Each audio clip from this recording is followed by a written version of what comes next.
Welcome to Mummies of Ancient Egypt.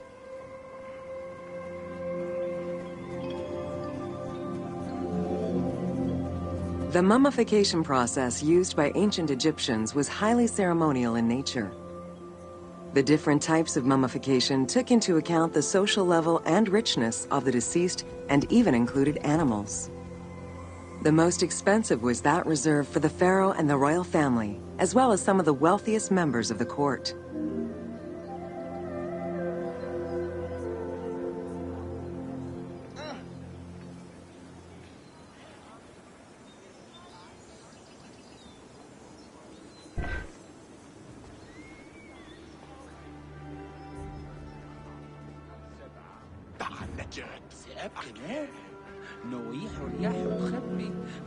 The first step was cleaning.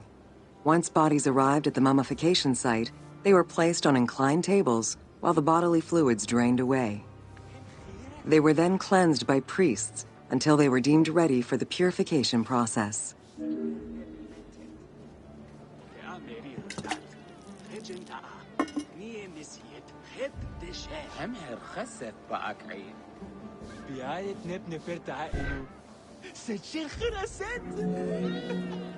The purification of the body began with a libation from sacred water. The priest then fumigated the body with terebinth resin. After the ritual cleansing, priests used oils, spices, and all kinds of essences to further purify the body of the deceased. Finally, all body hair was meticulously removed.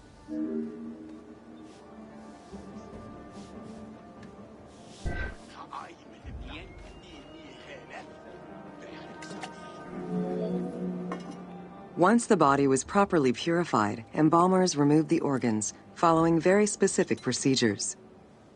First, the brain was extracted by inserting a spoon through the nostril to break the ethmoid bone. Then, using a spatula, the pieces of the brain were removed as thoroughly as possible. What matter remained was extracted after a process of liquefaction, achieved through the use of a caustic liquid. The cranial box, once emptied, was rinsed and disinfected with palm wine, and then stuffed with strips of linen cloth and liquefied resin.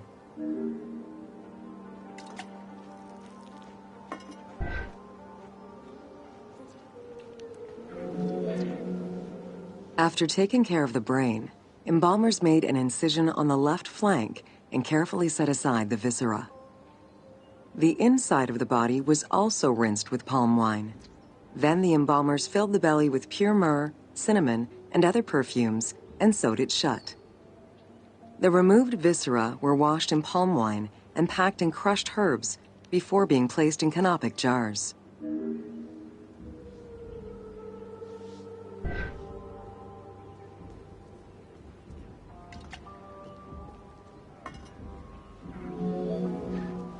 Canopic jars were placed close to the sarcophagus or kept in a chest nearby.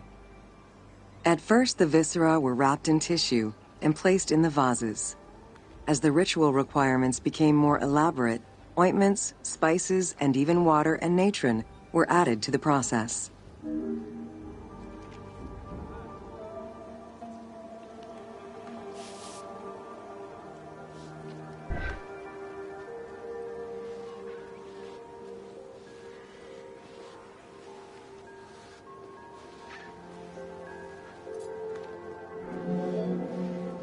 Towards the middle of the New Kingdom, canopic jars assumed the appearance of the 4 sons of Horus. They were known as the protectors of the viscera.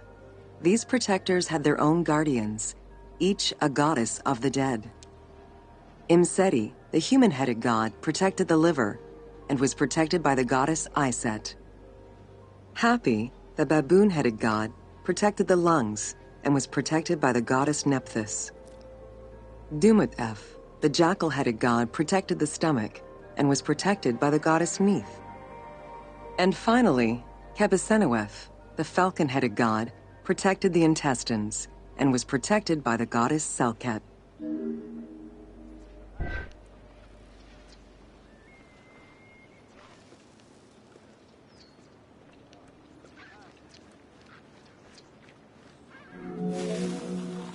Natron is a naturally occurring mineral found in evaporite.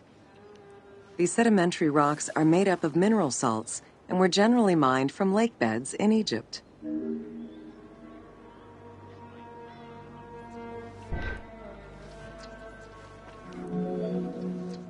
Embalmers used natron as a desiccant to dry the flesh and stop the corpse's putrefaction process. Once the body was cleansed and eviscerated, the deceased was covered in natron for about 40 days. Once desiccated, the body was prepared to be wrapped in strips of linen.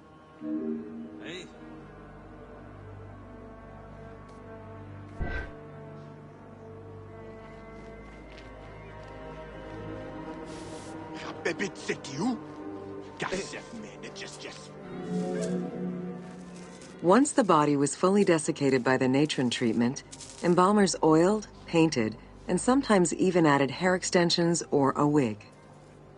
They often used a henna-based antiseptic preparation to give the body a more colorful and lively appearance while preparing it to resist molds and fungi.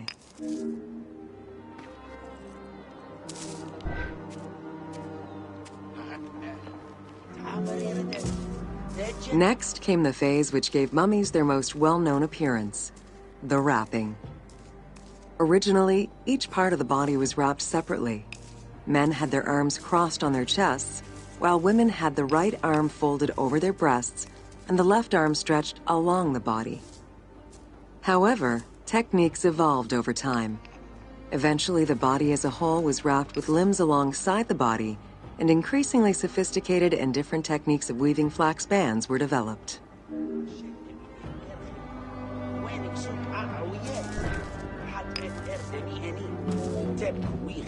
In addition to the jewelry and amulets arranged on the skin of the deceased, amulets were also carefully inserted into the weaving of the linen strips.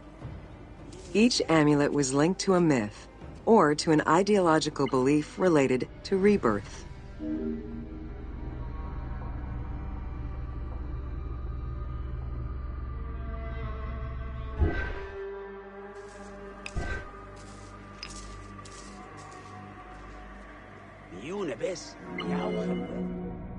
Masks were an important part of a mummy's finally wooden funeral coverings were very expensive, however, and soon replaced by masks created through a technique known as cartonnage. Masks fashioned with this method were created by laying several layers of linen or papyrus pulp on a base made of mud or straw. Cartonnage was used for more than funerary masks. Ornaments and the animal coffins of the late period were also made in such a fashion.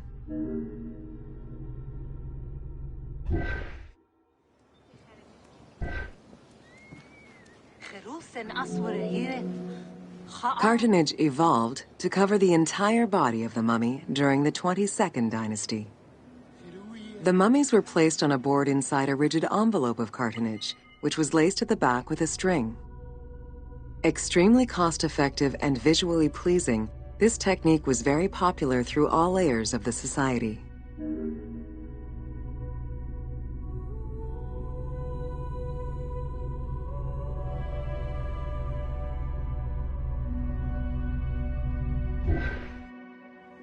ونبس إني أو خلوف راتر أنا نفوي خاب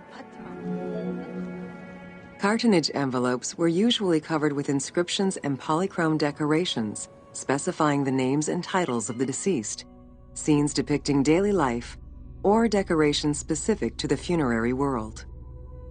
This was a true gift for Egyptologists eager to study the funerary rites of the ancient Egyptians.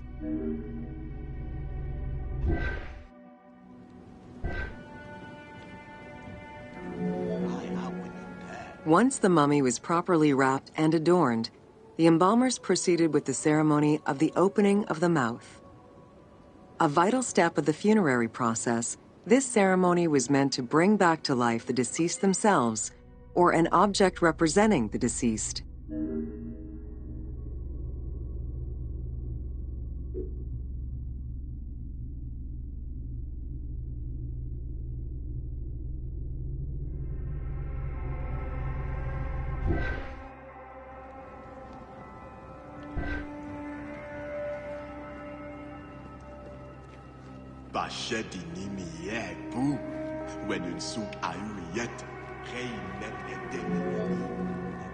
There were no less than 75 different stages for the opening of the mouth.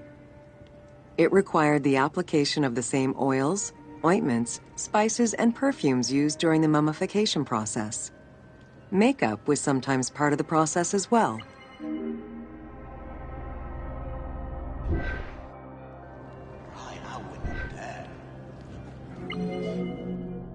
The last stage of this long ritual was the act of touching the mouth with the adze to symbolically allow the breath of life to infuse an inert body.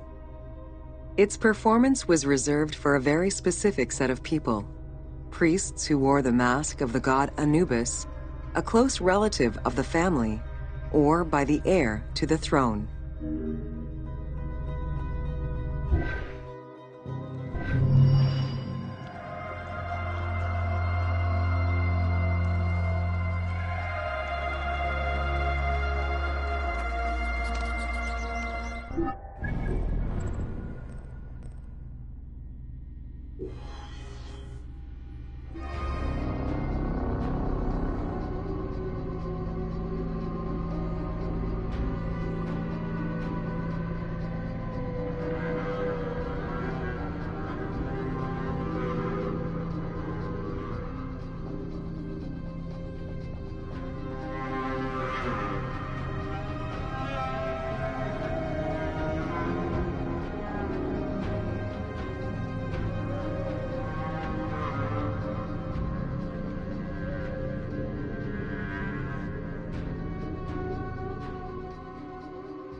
هي إنك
Welcome to The Importance of Mummies.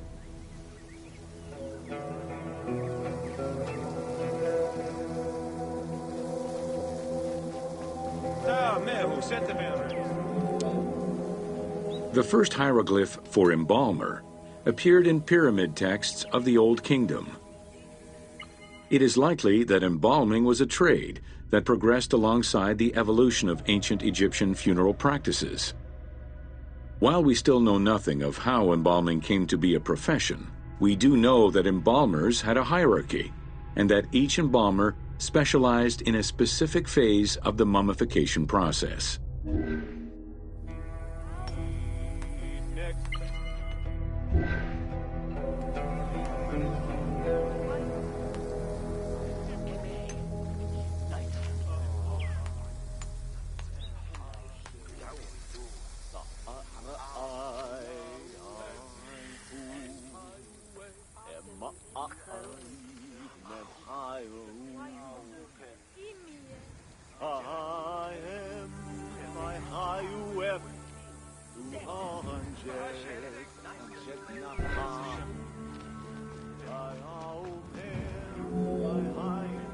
The mummification techniques were jealously guarded by embalmers from generation to generation. Despite their efforts, Herodotus and Diodorus discovered their methods in late antiquity, but historians were skeptical about the validity of the texts. It remained a mystery until two teams of modern medical legal scientists confirmed the process in 1994 and again in 2011.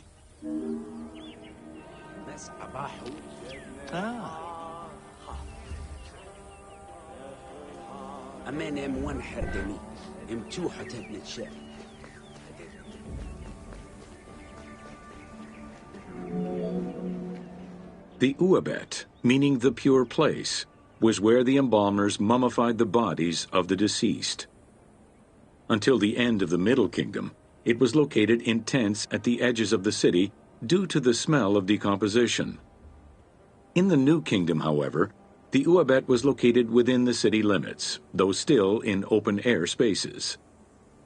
In the same way that the practices and techniques of mummification evolved, so possibly did consideration towards embalmers within ancient Egyptian society.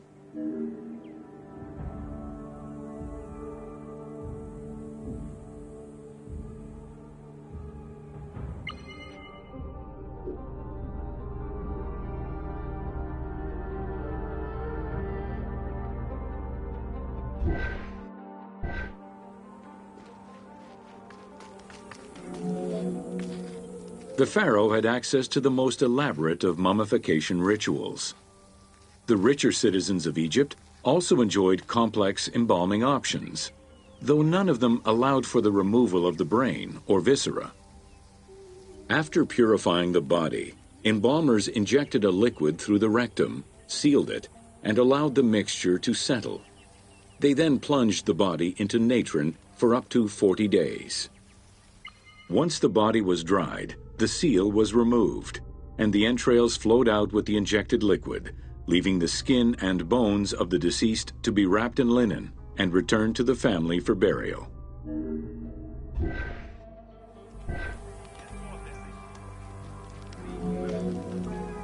The least costly embalming option was for the embalmers to simply inject a product called surmaya and immerse the body in the natron for up to 40 days before handing it over to the family. For all those who could not afford any embalming process, desert burials offered a pauper's alternative to preserve the bodies of the dead.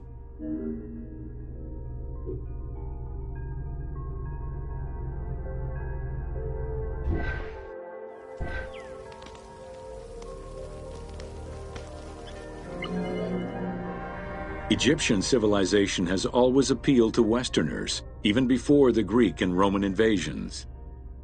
As early as the Middle Ages, mummies discovered by travelers were often sent back to Europe. Curio cabinets, dating from the 16th and 17th centuries, usually included pharaonic artifacts in their collections.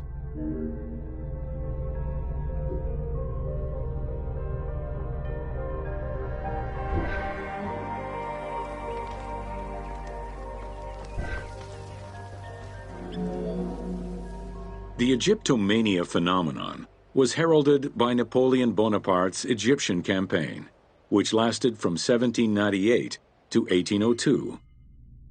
The following years were marked by a resurgence of interest from rich enthusiasts and scholars who exposed Egypt to the general populace.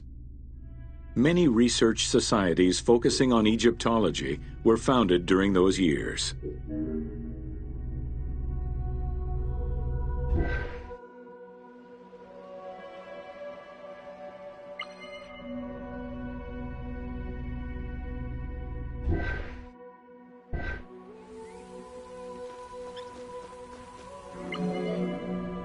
By 1868, mass tourism began in Egypt under the aegis of the Cook Agency. The rich would indulge in leisure trips to Egypt and bring back mummies. Upon their return, they would organize evenings that consisted of unpacking mummies and removing strips of linen and amulets layer by layer. These were considered the shining cultural events of the season. The Egyptian collections of many a museum were founded as a consequence of this mass pillaging.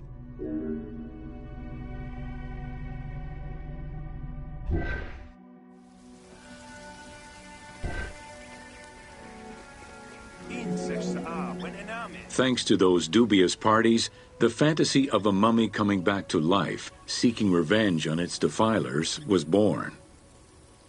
The mummy malediction myth has remained steady in popular culture ever since, particularly in written media and cinema.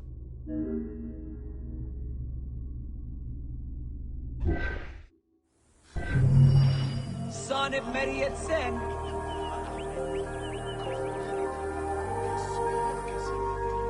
Hem grote never worked.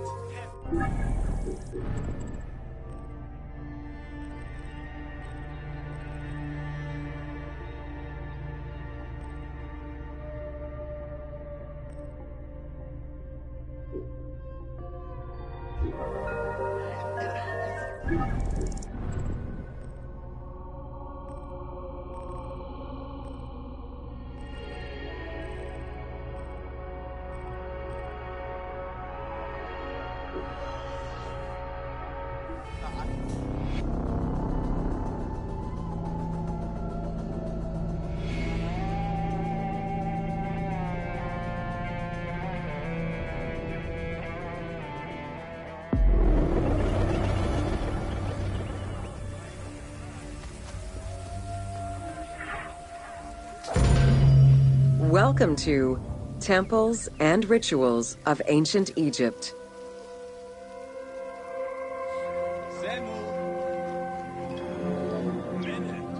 During rituals and festivals, the god was carried on a solar barge between the areas of a temple or the temples of different cities. Funerary carvings and paintings covering thousands of years, as well as the Book of the Dead, depict the same ship and oar design. Solar barges have been uncovered near or within several pharaohs' tombs. They were intended to carry the pharaoh into the afterlife.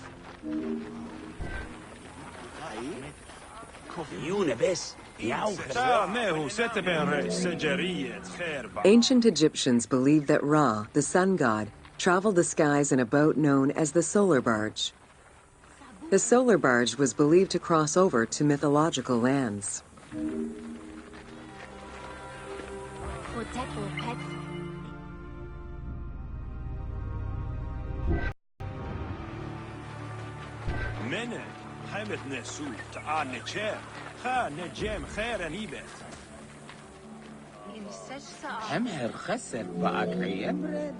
The god Ra believed mankind was conspiring against him. He ordered Sekhmet, the lion-headed war goddess to kill all humans. To his chagrin, Ra quickly realized that with all humans gone, there would be no one left to worship him. In order to stop the rampaging Sekhmet, beer was brewed and dyed red with pomegranate juice to resemble blood. Sekhmet drank every drop of the brew she could find, eventually passing out drunk. When she awoke, she was calmer, and her lion visage had changed into Bastet. The Festival of Drunkenness was celebrated in honor of that myth.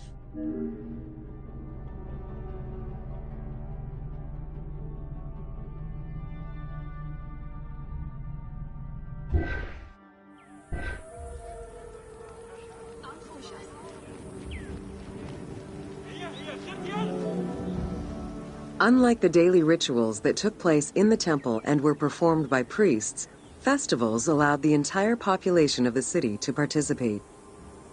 Festivals helped mark the passing of the seasons in the agricultural calendar. In reflecting the cycles of life, festivals offered a sense of consistency and structure for the regular citizens, thus reinforcing the sense of order that pharaohs were to provide for the citizens of Egypt as part of their godly duties.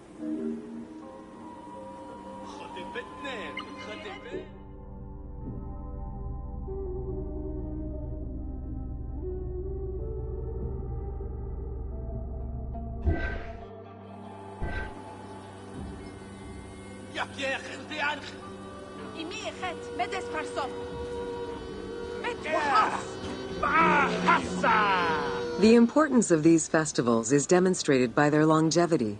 Records show that Osiris festivals occurred for more than 2,000 years.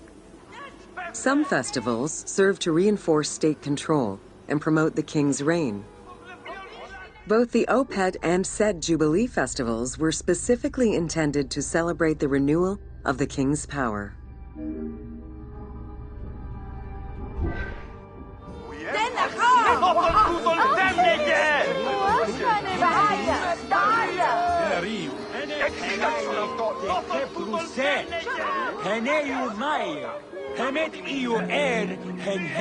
The temple hierarchy consisted of high priests, several types of priests, scribes, and servants. The high priest was known as the prophet. Some divinities had up to 4 prophets, and they were the ones to perform the most advanced and complex rituals.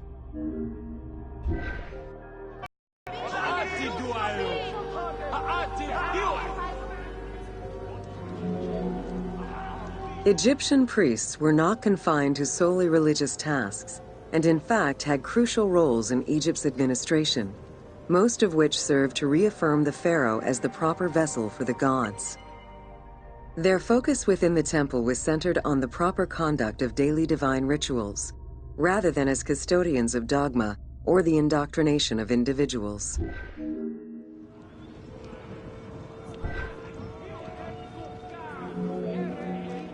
Scribes were custodians of the sacred sciences. Some priests were associated with the funeral rites and were considered the group with medical knowledge. The servants of the Ka were low-ranking priests who carried food and offerings in funerary rituals. Lector priests were distinguished by their ability to read, and their main duty was to recite specialized religious texts in both temple and funerary rituals.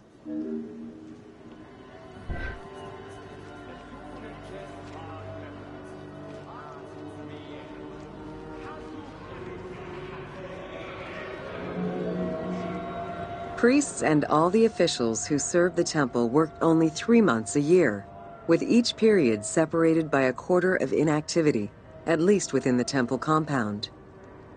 Each outgoing group handed over the temple and their tools to the newcomers.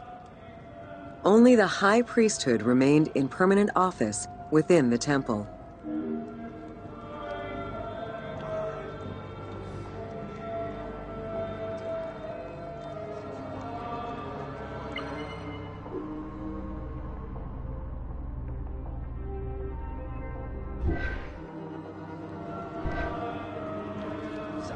سور أمون نخت وعي عدو The most sacred part of the temple was referred to as Jeser Jeseru, the Holy of Holies. The most sacred inner sanctuary was where the shrine to the temple deity was located. Only priests were allowed within. Offerings were given and rituals unseen by even the pharaoh were performed. While the team chose to allow any character access to this space in some game temples, normally it was reserved for priests alone.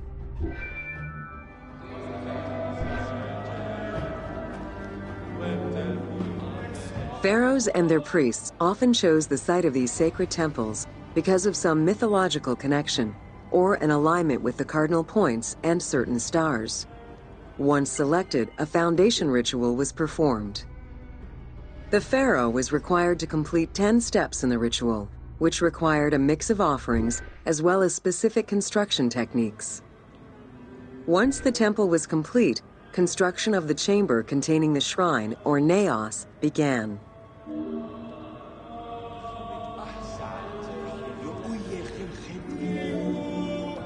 The naos was where the god statue stood. The representation of the deity was usually in stone or wood and decorated with gold, silver, and precious stones. Smaller temples had only one naos, while larger complexes, such as the Temple of Karnak, had many chambers to honor gods, such as Amun, Ptah, and Osiris. Each statue was believed to be a receptacle for the presence or essence of the god's Ka, enabling it to take a physical form. Through the statue, the god came to the shrine to eat, drink, and communicate with the pharaoh, or with the priests standing in for the pharaoh.